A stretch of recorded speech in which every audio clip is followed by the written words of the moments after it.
Sam chose to work along with the bad guys and subsequently will suffer the consequences of the decisions made by them to injure the humans on planet Earth, particularly the stars of the entire human universe, which are the Africans in the Americas of planet Earth, which are the chosen children of the Supreme Being personality of Godhead known as Sambo.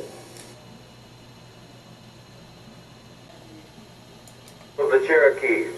Birthday story of Private John G. Burnett, Captain Abraham McClellan's company, 2nd Regiment, 2nd Brigade, Mounted Infantry, Cherokee Indian Removal, 1838-1839. Children, my children, this is my birthday, December the 11th, 1890. I'm 80 years old today, 80. I was born at King's Iron Works in Sullivan County, Tennessee, December the 11th, 1810. I grew into manhood fishing in Beaver Creek and roaming through the forest, hunting the deer, the wild boar, and the timberwood, often spending weeks at a time in the solitary wilderness with no companion but my rifle, my hunting knife, and a small hatchet that I carried in my belt in all of my wilderness wanderings.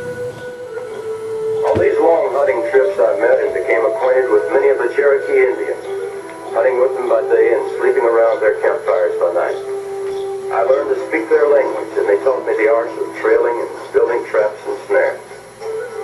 On one of my long hunts in the fall of 1829, I found a young Cherokee who had been shot by a roving band of hunters and who had eluded his pursuers and concealed himself under a shelving rock.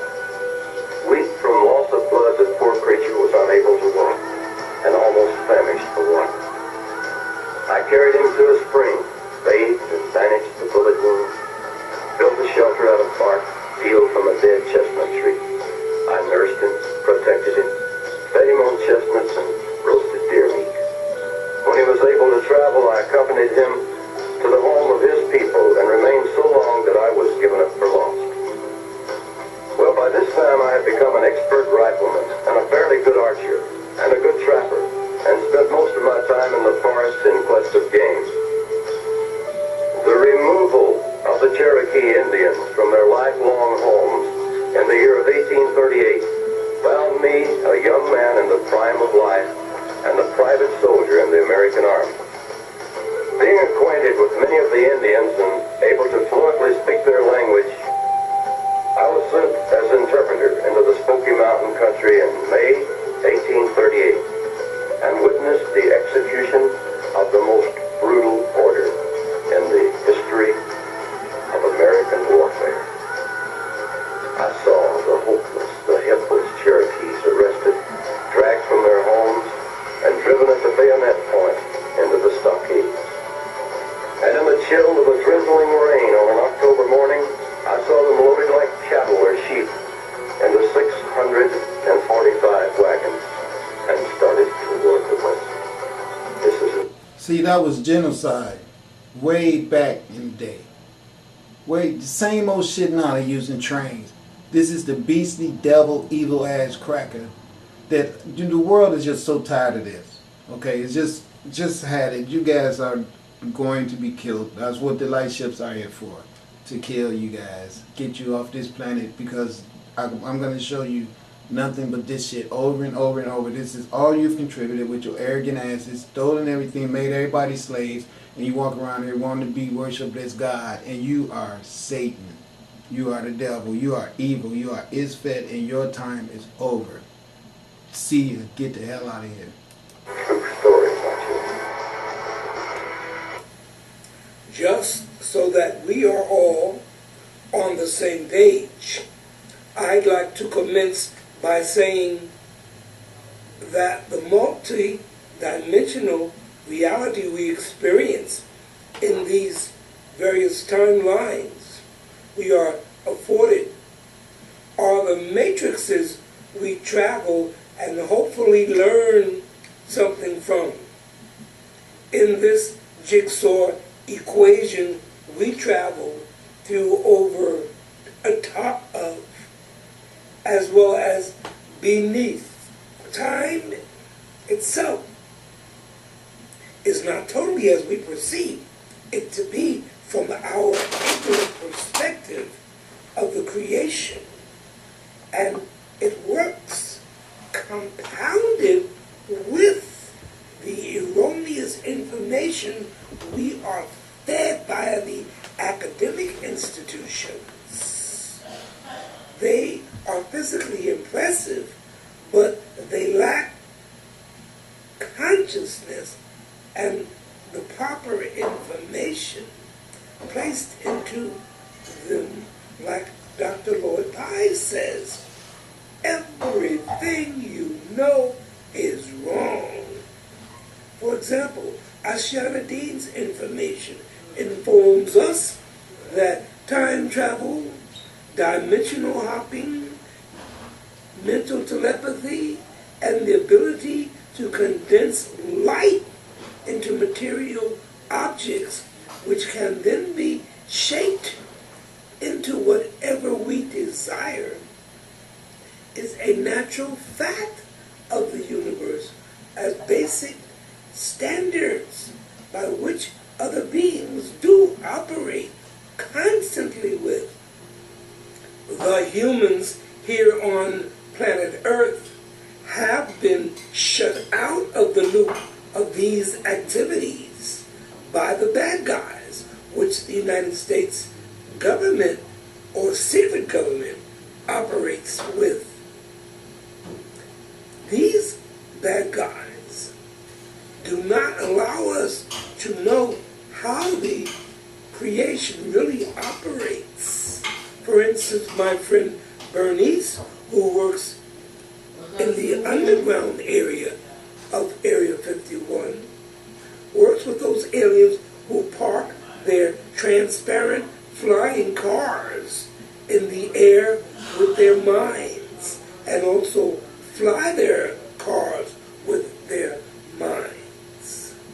Mental energy is what they use to fly their cars, as opposed to obsolete fossil fuel. The aliens will not even allow the humans up on planet Earth to have access to quantum vacuum technology, which they gave to Eisenhower back in 1954 and 1957. Squeeze the humans, keep them at one another's throats, so that we can easily engage them in war activities on a constant basis, so that we keep the masses in a constant state of fear, is their agenda. One can never forget the sadness of that morning. Chief John Ross led in prayer, and when the bugle sounded and the wagon started rolling, many of the children rose to their feet and waved their little hands goodbye to their mountain homes, knowing that they were leaving them forever. Many of these helpless people did not have blankets, and many of them had been driven from home barefooted. On the morning of November the 17th, we encountered a terrific sleet and snowstorm with freezing temperatures, and from that day until we reached the end of the fateful journey on March the 26th, 1839, the sufferings of the Cherokees were awful. Creek and Sitting Bull's teepees came into view. A scattering of warriors were riding out to meet them. Suddenly, Reno ordered his men to halt and dismount. They formed a firing line and began shooting into the village. He became convinced that Custer had ordered flight. He was putting brakes to it, literally. And unfortunately, what happened is that all of the fear and panic that he had flowing into that village began to flow the other way. Watching Reno's men pause, a mounted Sitting Bull sent his nephew and another warrior to see if the soldiers would negotiate. But they were fired upon and badly wounded. Then Sitting Bull's favorite horse was killed. Now my best horse is shot, he cried. It's like they have shot me. Attack them. More and more warriors came pouring out of the village, and the outnumbered troopers began a panicked retreat to a stand of trees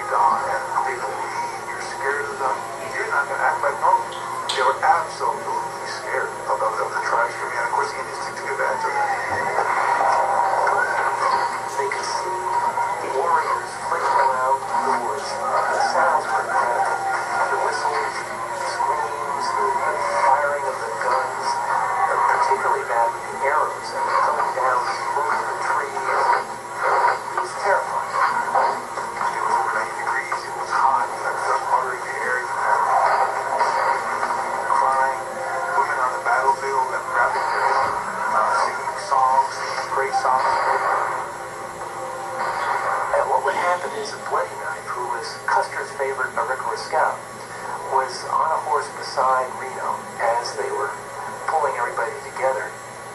And at one point, as Reno was talking to him in sign language, shots went out and Bloody Knife was hit in the back of the head, and his blood and brain burst onto Reno's face. This seemed to be the last straw.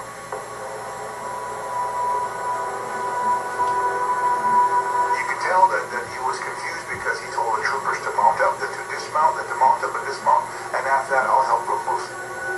I think Reno's behavior had a lot to do with the fact that he'd been drinking whiskey during the charge down the valley. That didn't help. So Reno, his face covered with blood, lifts up his pistol, and they make it to this prominent hill, and they look to the north, and in the distance, they see clouds of smoke, dust, they see what look like Indians shooting down into the ground. And then they see this group of warriors coalescing into a virtual tidal wave as they come streaming in their direction. They realize they've got to retreat and find some ground for his final stand. For the next 36 hours, Reno, Benteen, and 400 soldiers and scouts would hold off more than 2,000 Lakota and Cheyenne warriors.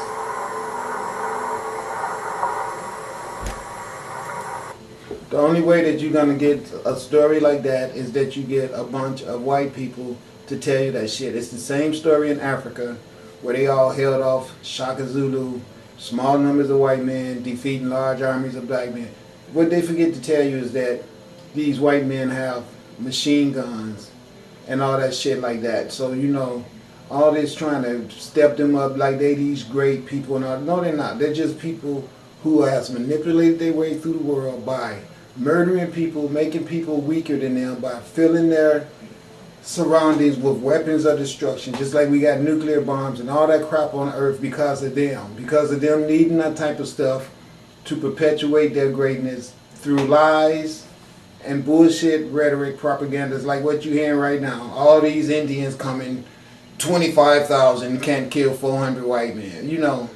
This is why you guys are so arrogant and so quick to murder everybody and don't have any respect for anyone, because you have stories like this that people tell you, when the true thing should be that we came here, we had guns, we had dogs, we had everything that was necessary to kill these people because we had plotted to do that, and that's what we did. There was no case of us battling large numbers of them and this and that. We pretty much had guns. They had bow and arrows, which means that we will stay out of range of their arrows and shoot them down. And that's how we stole the land, because we came here prepared to do that. And we are some very lazy, sorry, careless people that will not mind camouflaging ourselves and hiding in hay and shooting the Indians down. Men, women, and children. We shoot the men. When they come in, we shoot all the men, make the women